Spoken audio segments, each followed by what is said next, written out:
What's up guys, it's Cody here. And today in this video, I wanted to talk about the iPhone 7 and why I think Apple is screwing us over. So as you guys know, for the iPhone 7, you get a 5-watt power adapter. It looks just like this, just like all previous other iPhones. Now you would think that this is the most effective power adapter that's going to be used for an iPhone because this is the one that comes with the iPhone in all iPhones, right? So what I wanted to do is actually measure how much power we can bring through this to the iPhone.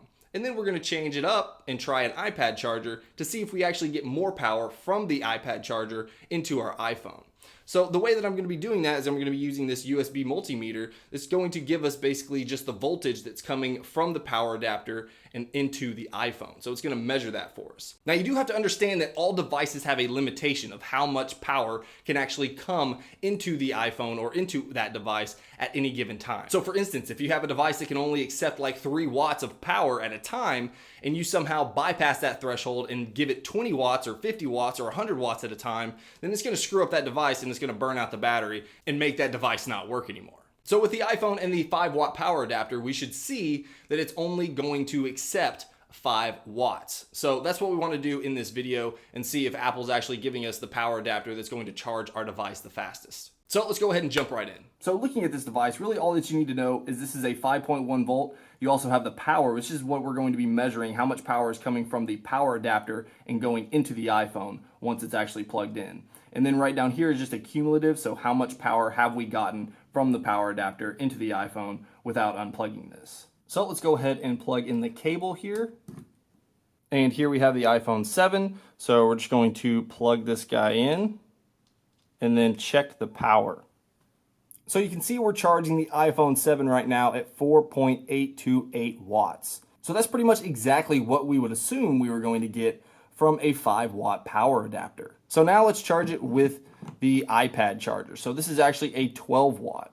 So we're just going to plug this in here and we should see our iPhone start to charge twice the speed. So we're getting twice the amount of wattage here that we were getting from the 5-watt power adapter. So why would they give us a 5-watt power adapter when an iPad charger at 12 watts is actually giving us twice the battery? So that means we can actually charge our device twice as fast with an iPad charger. So the next thing I want to do here is I have 2 iPhone 7s and they are both dead. As you can see, we'll get the little charging screen. Same thing for this one.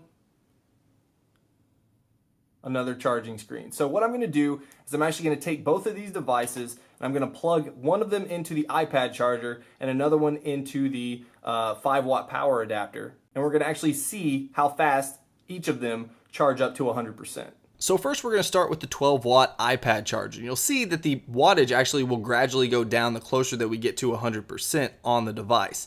The same thing goes for the 5-watt power adapter as well. It's going to start out at around 4.8, which is what it started out when we first checked it, and then gradually go down below 1 the closer that we get to 100%. Now this is something that you're going to see on all iPhone devices, and this is just basically how they're designed. So they're going to charge quickly the lower the battery percentage is, and then the closer that they get to 100%, the more they're going to trickle charge and lower that wattage going into the device. So the battery charging slower as it nears 100% is by design. This is basically to ensure that you do not overcharge your battery, because an overcharged battery can actually lead to decreased battery capacity. So as I was charging the iPhones, you can see here that I was actually recording every 15 minutes of what percentage the battery was at. So for the 5-watt power adapter, after 15 minutes, you can see that it was at 12%.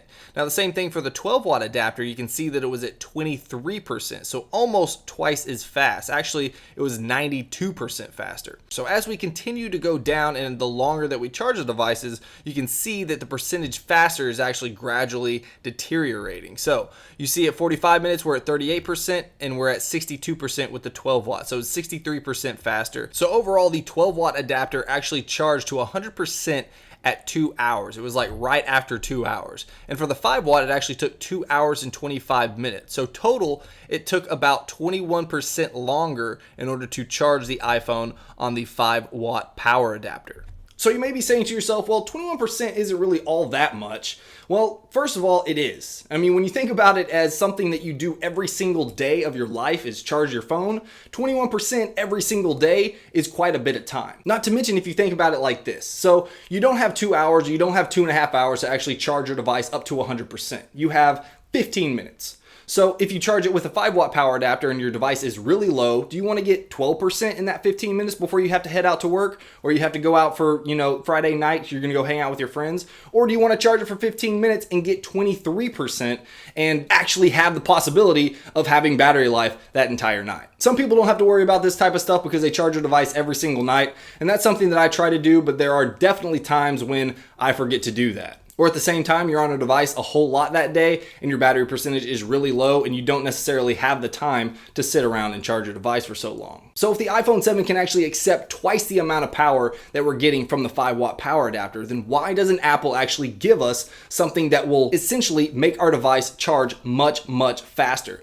That being the iPad charger or a 12-watt power adapter. Keeping our iPhones charged is something that a lot of users struggle with on a daily basis, especially if you have an older iPhone. Of course, with every single update of the iPhone, it does get better and better. So if there's an insanely simple remedy out there to allow us to get a 12-watt power adapter with our iPhone, then why isn't Apple doing that? Let me know what you guys think about it in the comments below. I look forward to checking out what you guys have to say. Of course, if you guys want to stay up to date with everything Apple, make sure you hit that subscribe button, and I will see you guys in the next video.